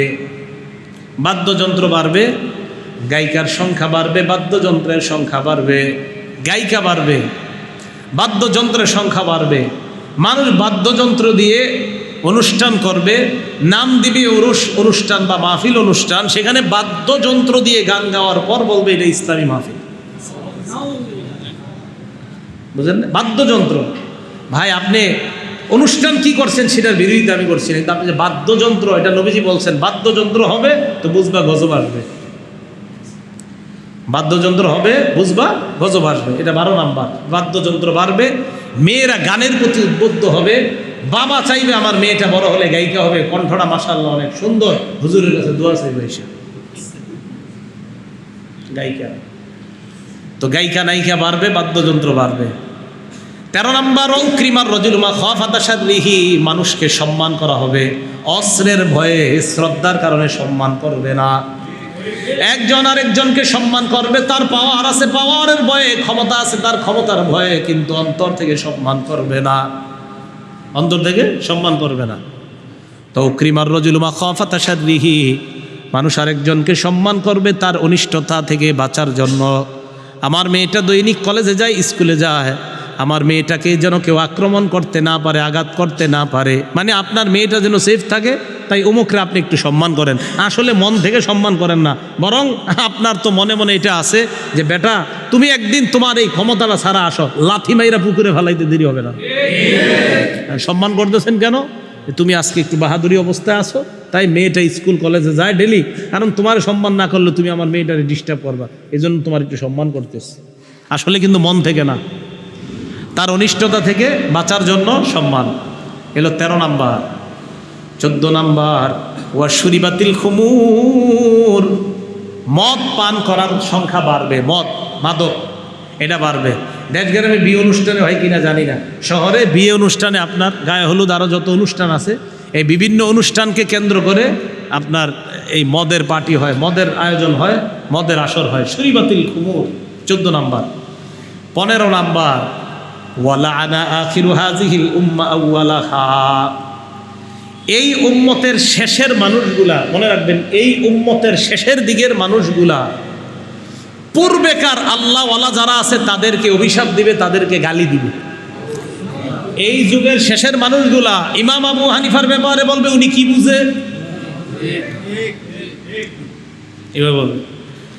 আমল একটা বলবেন, বলার পর বলবে এটা কি নবী করছে আমল, আপনি আমলের কথা বলবে কি এটা কি নবী করছে। তা আপনি যদি বলেন আল্লাহ নবীর সাহাবা করছে, নবী করে নাই, নবীর সাহাবা করছে, তখন আপনাকে বলবে নবী ডাইরেক্ট করছে এমন কোনো প্রমাণ দাও। আপনারা বলবে নবী এই আমল ডাইরেক্ট করছে, কোনো প্রমাণ দাও, সাহাবার আমল প্রমাণ দিবা না। আপনি জবাবে বলবেন ঠিক আছে, তাহলে সাহাবা ছাড়া নবীর কাছ থেকে আমলটা জেনে নাও। সাহাবা ছাড়া নবীর কাছ থেকে আমলটা, সাহাবার আমল বললে হবে না, নবীর থেকে ডাইরেক্ট আমলের প্রমাণ দাও। আপনি বলবেন ঠিক আছে সাহাবা ছাড়া নবীর আমল জেনে নাও। যেহেতু নবীর আমল দরকার, সাহাবাদের কিছু দরকার না।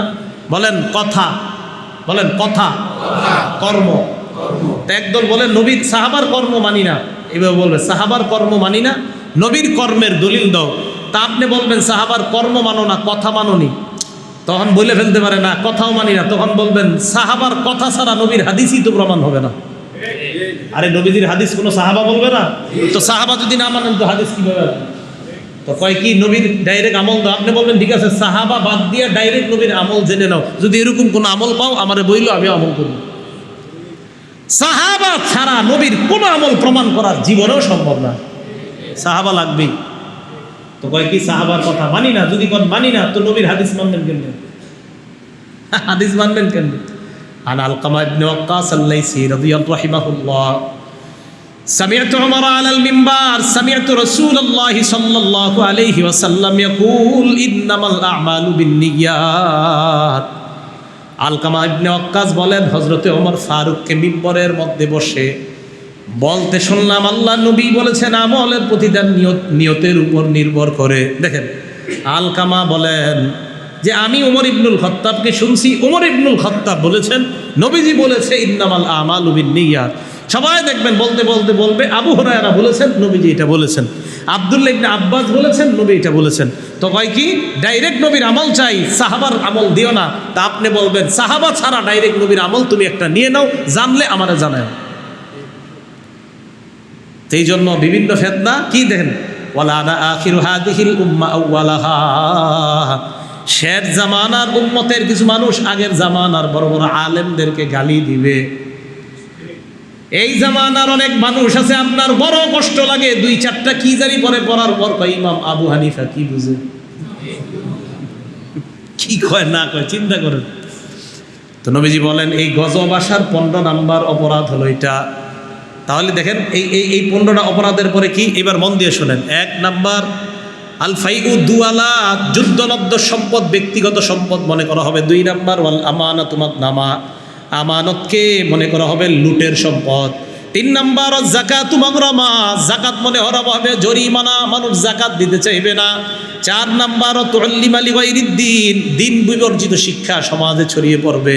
5 নাম্বার আতাআর রাজুল ইমরাআ, মানুষ তার বিবির পূজা করবে। 6 নাম্বার আক্কা উম্মা, মায়ের নাফরমানি করবে। 7 নাম্বার আদনা সদিকা, বন্ধুরে আপন বানাবে। 8 নাম্বার আকসা আবা, বাবাকে দূরে ঠেলে দিবে। 9 নাম্বার জহরাতিল আসওয়াতু ফিল মাসাজিদ, মসজিদে হট্টগোল হবে। 10 নাম্বার সাদাল কবিলাতা ফাসিকুহুম, ফাসিকরা গোত্রের নেতা হবে। 11 নম্বর ওয়াকানা যাইমুল কওমি আরজালাহুম, সমাজের নিকৃষ্ট মানুষ গোত্রপতি হবে। 12 নম্বর ওয়াজহারাতিল কাইরাত ওয়াল মাআজিফ, গায়িকা বাদ্যযন্ত্রের সংখ্যা বাড়বে। 13 নম্বর ওয়াউক্রিমার রাজুলু মাখাফাতা শাররিহি, মানুষ মানুষকে সম্মান করবে তার অনিষ্টতা থেকে বাঁচার জন্য। 14 নম্বর ওয়াশুরিবাতিল খুমুর, মদ পানের সংখ্যা বাড়বে, মাদকতার জয় জয়কর অবস্থা হবে। এই মাদকতা মানে শুধু মদ হওয়াটা জরুরি না, ইয়াবা বাবা গাঁজা যা আছে সব এইগুলো এলাকা আছে, এই যে গাঁজা গাঁজা। এই 15 নম্বর ওয়ালা আনা আখিরু হাযিহিল উম্মাহ আউওয়ালাহা, শের জামানার উম্মত আগের আলেমদেরকে অভিশাপ দিবে, গালি দিবে। তখন ফালইয়ারতাকিবু ইনদা যালিকা রিহান হামরা, তখন তোমরা অপেক্ষা করবা 1 নম্বর রিহান হামরা, অগ্নিবায়ুর অপেক্ষা করবা, অগ্নি বাতাসের অপেক্ষা করবা, গজব। 2 নম্বর জালজালা, ভূমিধস। 3 নম্বর খসফা, ভূমিকম্প। 4 নম্বর মাসখা, চেহারা বিকৃতি হবে। 5 নম্বর কসফা, পাথরের বৃষ্টি আসবে গজব হিসাবে। 6 নম্বর নবী বলেন আয়াতিন তাতাবা, এরপর একের পর এক গজব আসতেই থাকবে। কয় জানোনি কতটা গজব তোমাদের উপর আসবে? কানিজামিন বাল, পুরাতন একটা পুঁথির মালা, প্রতি আসিল কুহু, এই পুঁথির মালার সুতাটা যদি কেটে দাও, তাতাবা, যেইভাবে পুঁথিগুলো একের পর এক পড়বে, এইভাবে গজব একের পর এক আসতে থাকবে, গজব আসতে থাকবে। তো নবীজি সাল্লাল্লাহু আলাইহি সাল্লাম বললেন এই 15টা অপরাধ যখন হবে, এইভাবে গজব একের পরে এক আসতে থাকবে। তো দেখেন এই গজব যেগুলার কারণে আসে, এই কর্মগুলো হচ্ছে কিনা আমাদের দ্বারা? হচ্ছে। তো এই জন্য এই গজবী কর্মকাণ্ড থেকে যেন আমরা বাঁচতে পারি, আল্লাহ তৌফিক দান করুন। নারীদের কারণে কিছু গজব দুনিয়াতে আসবে, তাদের কিছু গুনাহের কারণে। বিসমিল্লাহ, আল্লাহুম্মা লাকাল হামদু ওয়া লাকাশ শুকর। এর মধ্যে মাইকের আওয়াজ মা বোনদের কানে যায়নি? আচ্ছা, মা বোনদের কিছু অপরাধের কারণে সংসারে গজব আসবে, সমাজে গজব আসবে। এর মধ্যে 1 নাম্বার, স্বামীর কথা শুনবে না। স্বামীর কথা শুনবে, ওই যে আগেই তো বলছি, শুনবে উল্টা স্ত্রীর কথা স্বামী। বুখারী শরীফের 3237 নাম্বার হাদিস, 3237।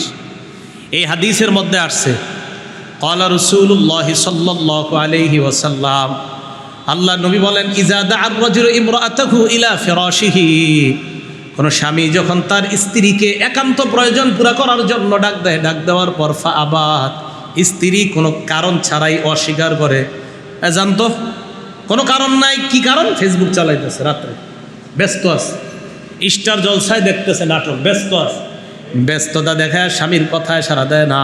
নবী বলেন ফাবাতা গদবানা আলাইহা, এই স্বামী যদি স্ত্রীর উপর অসন্তুষ্ট হয়ে রাতের বেলা কাটায়, লানাতাল মালাইকাতু হাত্তা তুসবিহা, সকাল পর্যন্ত এই নারীর উপর আল্লাহর ফেরেশতারা অভিশাপ দিতেই থাকে, অভিশাপ চলতে থাকে। এই অভিশপ্ত নারীর কারণে ঘরের মধ্যে গজব হয়। আরেক বর্ণনায় আল্লাহ নবী বলেন, এটা বুখারীর বর্ণনা, 5194 নম্বর হাদিসে আল্লাহ নবী বলেন, কোন স্ত্রী যখন বাহিরে যায়, দা বাতাতিল মারআতু মুহাজিরাতান ফিরাশা যাওজিহা, স্ত্রী তার স্বামীর বিছানা ছাড়া অন্য কোনো বিছানায় রাত কাটায়। অন্য বিছানা বলতে এখন আমাদের দেশে কি জানেননি, স্ত্রীও চাকরি করে, চাকরির সুবাদে অন্যত্র 5 দিন থাকতে হয়, চাকরির সুবাদে 3 দিন আমার থাকতে হবে, ঢাকা যেতে হবে। তো স্বামী অসন্তুষ্ট না, এটা কিভাবে আমার বিবির অন্য জায়গায় থাকতে দেই? হ্যাঁ, অসন্তুষ্ট স্বামী, অথবা অন্য কোথাও স্ত্রী থাকে, রাগ হয়ে স্বামীর উপরে, স্বামী এতে অসন্তুষ্ট যে আমার বিবি অন্য কোথাও আছে, এটা স্বামী মেনে নিচ্ছে না। নবী বলেন লানাতাল মালাইকাতু হাত্তা তারজিআ, যতদিন এই বিবি স্বামীর কাছে না আসবে ততদিন ফেরেশতারা অভিশাপ দিতে থাকে। শুধু কি তাই, মুসলিম শরীফের 1436 নম্বর হাদিসে আল্লাহ নবী বলেন, কোন ব্যক্তি তার বিবিকে বিশেষ কোনো প্রয়োজনে ডাকার পর বিবি যদি কোনো কারণ ছাড়া অস্বীকার করে, ইল্লা কানাল্লাযী ফিস সামাই সাকিতান আলাইহা হাত্তা ইয়ারদা আনহা, এই স্বামী তার স্ত্রীর উপর সন্তুষ্ট না হওয়া পর্যন্ত 7 দিন যদি কোনো স্বামী তার স্ত্রীর উপর অসন্তুষ্ট থাকে, 15 দিন যদি কোনো স্বামী তার স্ত্রীর উপর অসন্তুষ্ট থাকে, আল্লাহ ওই নারীর উপর 15 দিন অসন্তুষ্ট, 7 দিন অসন্তুষ্ট, আল্লাহ অসন্তুষ্ট। স্বামী যতক্ষণ সন্তুষ্ট না হবে আল্লাহ সন্তুষ্ট হবে না। এই নারী যদি অভিশপ্ত নারী হয়, তাদের কারণে সংসারে সমাজে গজব আসবে। মুসনাদে আহমদ 7083 নম্বর হাদিস। নবীজি সাল্লাল্লাহু আলাইহি ওয়াসাল্লাম বলেন, এটা কি বলে দেখেন একটু, পুরুষরা মন দিয়ে শোনেন, কারণ পুরুষ নারী দুজন মিলাই এই হাদিস।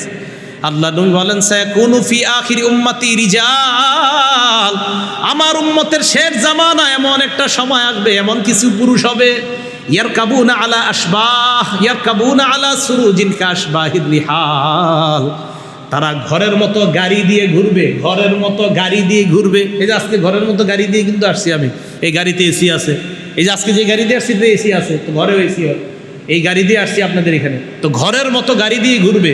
ঘোরার পর ইয়ানজিলুনা আলা আবওয়াবিল মসজিদ, মসজিদের দরজায় গিয়ে নামবে, ওনারা নামাজ পড়তে যাবে সাহেবরা। এবার আল্লাহ নবী বলেন, তাদের বিবি তাদের কন্যাদেরকে তালাশ করো, তালাশ করার পর দেখবা নিসাউহুম কাসিয়াত আরিয়াত, তাদের নারীরা তাদের কন্যারা অর্ধনগ্ন।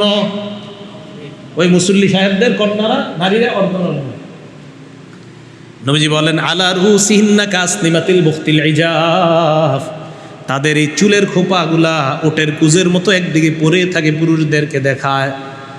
স্বামী বাপ মসজিদে নামাজ পড়তেছে, এরা পুরুষদেরকে দেখায় বেড়াইতেছে। আল্লাহ নবী বলেন, ইলআনুহুন্না, তাদেরকে তোমরা অভিশাপ দাও, ফাইন্নাহুন্না মালউনাত, কারণ তারা অভিশপ্ত নারী, তারা লানতপ্রাপ্ত নারী, তারা অভিশপ্ত নারী। কষ্ট নিয়েন না, যারা তাদের স্ত্রীকে কন্ট্রোল করতে পারছেন না, বাকি আপনার বিবিকে বলতে হবে তুমি কিন্তু এই গুনাহের কাজ করবা না। আপনি বলার পরেও যদি করে আপনি ধরা খাবেন না। বাবা তার কন্যাকে বলবে তুমি এই জাহান্নামী কাজ করবা না, আপনি বলার পরেও যদি কন্যা করে আপনি ধরা খাবেন না। কিন্তু যদি আপনি না বলেন, ওই মেয়ে আপনাকে সহ জাহান্নামে নিয়ে যাবে, ওই স্ত্রী আপনাকে সহ জাহান্নামে নিয়ে যাবে। তাহলে বুঝাইতে চাইলাম, আমরা যারা নামাজ পড়ছি কিন্তু আমার কন্যাটা ঠিক নাই, আমার বিবি ঠিক নাই, আমার স্ত্রী ঠিক নাই, আমার ঘরের নারীদেরকে বলতে হবে আমি তুমি কিন্তু এই কাজ ঠিক করতেছো, এটা অন্যায়। আমি স্বামী হিসাবে তোমাকে বলছি, আমি বাবা হিসাবে বলছি, এটা অন্যায়। হ্যাঁ, আপনি বলার পরেও যদি কথা না মানে, সেক্ষেত্রে তারা আল্লাহর কাছে ধরা খাবে। কিন্তু আপনি যদি না বলেন আর তারা উল্টা পাল্টা চলে, তাহলে আপনিও দায়ুস, সেও দায়ুস হবে, উভয়ে জাহান্নামে যাবে। ভাই কথাগুলো বুঝে আসছে সবার? তো এই জাতীয় নারীদের কারণে সমাজে গজব আসে। রসুল আকরাম সাল্লাল্লাহু আলাইহি সাল্লাম বলেন, মুসলিম শরীফের 2128 নম্বর হাদিস, সিনফান মিন আহলিন নার, দুই শ্রেণীর জাহান্নামী, লাম আরাহুমা, যাদেরকে আমি দেখি নাই। আবার বলছি, আল্লাহ নবী বলেন দুই শ্রেণীর জাহান্নামী, তাদেরকে আমি দেখি নাই। নবী বলে গেছে আমি দেখি নাই, হ্যাঁ তোমরা দেখবা। এক নাম্বার, কওমুন মাহুম সিয়াতুন কাজনাবিল বাকর, এক নাম্বার এমন সম্প্রদায় যাদের সাথে গরুর লেজের মতো চাবুক থাকবে, ইয়াদরিবুনা বিহান নাস, মানুষকে অন্যায়ভাবে জুলুম করবে, নির্যাতন করে মানুষকে মারবে। গরুর লেজের মতো চাবুক, লাঠি দিয়ে জুলুম নির্যাতন করে মানুষকে মারবে, এক শ্রেণী। দুই নাম্বার, নিসাউন কাসিয়াত আরিয়াত মুমিলাত মাইলাত, আল্লাহ নবী বলেন আরেক শ্রেণীর হলো, তারা হলো নারী সম্প্রদায় যারা অর্ধনগ্ন, এমন পর্দা পোশাক পরে যে পোশাকের কারণে অন্য পুরুষ তার দিকে আকৃষ্ট হয়। আল্লাহ নবী কয় এমন নারী আমি দেখি নাই। এবার আপনাদের কাছে আমি জানতে চাই, এই যুগে আসেনি? তো নবীজি বলছে আমি দেখি নাই, তোমরা দেখবা। এমন পোশাক পরবে যেই পোশাকে মাইলা, সে নিজে অন্যের প্রতি আকৃষ্ট হবে, মুমিলা, অন্যকে আকৃষ্ট করবে, রুউসুহুন্না কাসনিমাতিল বুখতিল মাইলা, তার চুল অন্যের সামনে প্রদর্শন করবে, ওটের কুজের মতো চুল প্রদর্শন করে অন্যকে আকৃষ্ট করবে। নবীজি বলেন লা ইয়াজিদনা লা ইয়াদখুলনাল জান্নাহ, এরা জান্নাতে যাবে না, ওয়ালা ইয়াজিদনা রিহাহা, এরা জান্নাতের ঘ্রাণও পাবে না। এই নারীরা জান্নাতে যাবে না, জান্নাতের ঘ্রাণও পাবে না। তাহলে রসুল আকরাম সাল্লাল্লাহু আলাইহি সাল্লাম তাদের ব্যাপারে বললেন দুই শ্রেণীর, এক শ্রেণী যারা, তাদেরকে নবীজি সাল্লাল্লাহু আলাইহি সাল্লাম জাহান্নামী বললেন, এরা জান্নাতে যাবে না, জান্নাতের ঘ্রাণও পাবে না। তো এই নারীরা অভিশপ্ত করার মতো যে কাজগুলা, এই কাজ যখন সমাজে বাড়বে, ওই সমাজের মধ্যে গজব আসবে। আপনাদের কাছে জানতে চাই, এই বেপর্দা আর পর্দাহীনতার সমাজ, নবীজি বলছে আমি দেখি নাই, আমরা দেখতেছি, গজব আসবে, গজবের অপেক্ষায় থাকবে। এখন করণীয় কি? আমি আপনি, আমাদের করণীয়, আমি আমার বোনকে বাঁচাবো, আমি আমার মাকে বাঁচাবো। একটা হাদিস আপনাদের সামনে বলি আর আফসুস করি, আমি নিজেও আফসুস করি এই হাদিস নিয়ে, মানে এই হাদিসের অনুবাদ নিয়ে আমি আফসুসে আছি। আমি মনে করি আপনারাও আজকের পরে টেনশনে থাকবেন এই হাদিসের অনুবাদ নিয়ে। রসুল আকরাম সাল্লাল্লাহু আলাইহি সাল্লাম, মুসলিম শরীফের হাদিস 2738 নম্বর হাদিস, 2738, নবীজি বলেন ইন্না আকাল্লাস সাকিনিল জান্নাহ আন-নিসা, নবীজি বলেন শোনো তোমরা, জান্নাতের অধিবাসীদের মধ্যে সবচাইতে কম সংখ্যক হলো নারীরা। কারা? নবীজি বললেন জান্নাতের অধিবাসীদের মধ্যে সবচাইতে কম সংখ্যক হলো নারীরা। এই হাদিস পড়ার পর আমি নিজেই টেনশন করি সারাক্ষণ, মাবুদ কম সংখ্যকের মধ্যে আমার মা থাকবে তো, আমার বোন থাকবে তো, আমার কন্যা আমার স্ত্রী থাকবে তো। নবী বলছে কম সংখ্যক, তা আমি তো পেরেশানিতে আছি। আল্লাহ কম সংখ্যকের মধ্যে আমার মা আছে তো, আল্লাহ কম সংখ্যকের মধ্যে আমার বোন আছে তো, আমার বিবি আছে তো, আমার কন্যা। যে এই পেরেশানি আমার, সবার আপনাদের এই পেরেশানি হওয়া উচিত। নবী বলছে কম সংখ্যক হবে। প্রিয় মুসল্লি ভাইয়েরা, ওই কম সংখ্যক যেন আপনার মা হয়, আপনার বোন হয়, আপনার বিবি হয়, তাই আপনাকে সতর্ক থাকতে হবে। কম সংখ্যক। বুখারী শরীফের 304 নম্বর আলাইহিস সাল্লামের সাহাবা আবু সাইদ খুদরি বলেন, নবীজি বের হলেন কোরবানির ঈদে অথবা ঈদুল ফিতরে, রমজানের ঈদে। বের হওয়ার পর ফামাররা আলান নিসা, নারীদের পাশ দিয়ে অতিক্রম করলেন। নারীদের দিকে তাকায় বললেন, মা শারান নিসা, হে নারী সম্প্রদায়, তাসাদদাকনা, তোমরা বেশি বেশি সদকা করো। হযরতে বেলালকে বললেন, বেলাল এইভাবে রুমালটা বিছায়া দাও। হুজুর কেন? নারীদেরকে বললেন তোমরা সদকা করো। ওয়ালাউ মিন হুলিকিকুন্না, নাকের ফুল, কানের বালা যা আছে তোমরা যা দিয়ে পারো সদকা করো।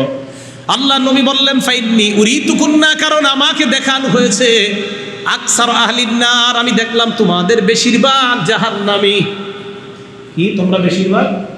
আমাকে দেখানো হয়েছে তোমাদের বেশিরভাগ জাহান্নামী। ভাই আগের হাদিসটা নিলাম, আগের হাদিসে নবী বলছে আমি দেখলাম সবচাইতে কম সংখ্যক যেই সম্প্রদায়টা জান্নাতে থাকবে তারা হলো নারী, সবচেয়ে কম সংখ্যক অধিবাসী নারী।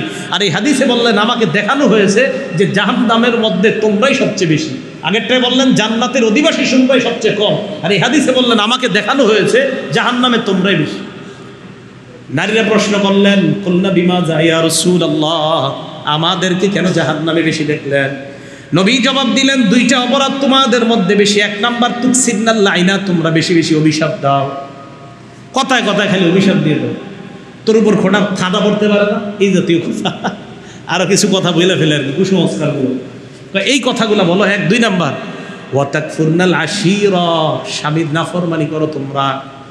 আপনার সাথে 20 বছর সংসার করছে, কোনো ভুল হয় না, একদিন একটু ভুল হয়ে গেছে, 20 বছরের খোঁটা দিয়ে দিচ্ছে। আপনার সাথে 20 বছর তো খালি এই ভুলই করলেন আপনি, এরকম বইলা ফেলেন। তো যাই হোক, মা বোনরা ওনাদেরকে বুঝানো কথাগুলা, বুঝানো কি বুঝানো, আজকে থেকে আমি বলি কি বুঝাইবেন। এক, বলবেন যে দেখো হাদিসে নবীজি বলছে জান্নাতের সবচেয়ে কম সংখ্যক অধিবাসী হবে নারী। আবার বুখারীর হাদিসে নবীজি বলছে জাহান্নামে বেশি দেখছে নারী।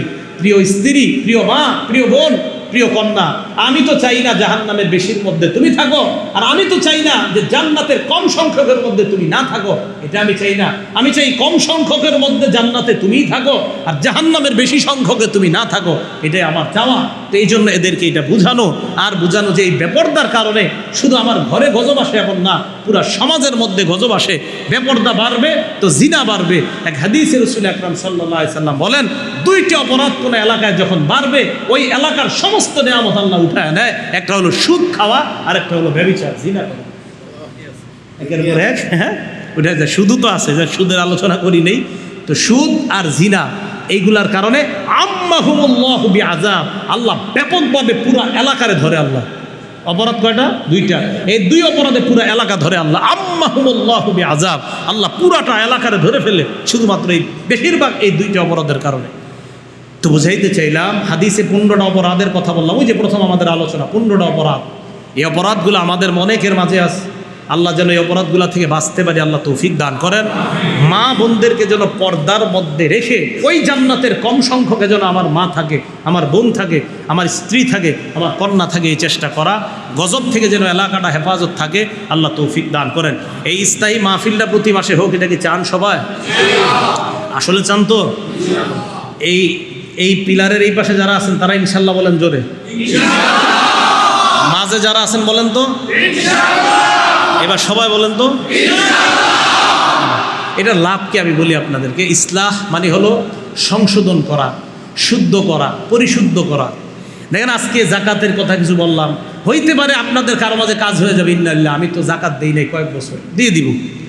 এরপরে আজকে আপনার কিছু শিক্ষার কথা বললাম, যে আমার সন্তানটা কি উল্টাপাল্টা শিখতেছে কিনা আপনি আজকে থেকে তদারকি করতে পারবেন। মা বোনদের ব্যাপারে বললাম, আমার বোনটা পর্দাহীনতায় চলে কিনা আপনি তদারকি করতে পারবেন। তো ইসলাহি মাহফিলের সবচেয়ে বড় উপকার, এলাকায় উলামায়ে কেরাম আসে। এই যে প্রতি মাসে একজন আলেম আসে আর আলেমদের কথা শোনেন, এটা তো এলাকার জন্য বরকতের কারণ।